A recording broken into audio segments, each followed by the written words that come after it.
तासी 90 kilometre वेगाने जाणारी एक गाडी एका गावाहून दुसऱ्या 180 किलोमीटर अंतरावरील गावाला जाते व परत येताना 60 किलोमीटर वेगाने येते, तर तिचा सरासरी वेग किती? तर आता इथं सरासरी वेग काढताना आपल्याला हे अंतर वगैरे लक्षात घ्यायचं नाही, फक्त जातानाचा वेग आणि येतानाचा वेग आपल्याला लक्षात घ्यायचा आहे. आता आपण ह्या जातानाच्या वेगाला ए मानू आणि येतानाच्या वेगाला बी मानू आणि सूत्र आहे 2 गुणुले ए गुणुले बी छेद ए अधिक बी. आता जातानाचा वेग काय आहे? 2 गुणले ए काय मांडले आपण? 90 किलोमीटर. बी काय मांडलं आहे? 60 किलोमीटर. आणि छेदात ए अधिक बी म्हणजे 90 अधिक 60. आता याचा गुणाकार करा.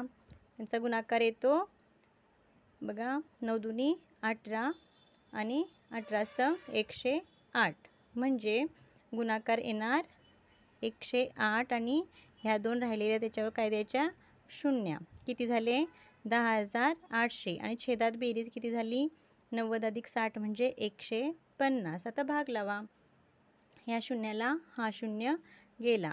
15 एके 15, 15 सत्ते 5 चौदरशे.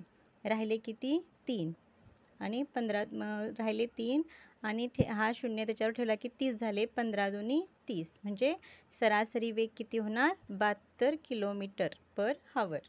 थँक्यू.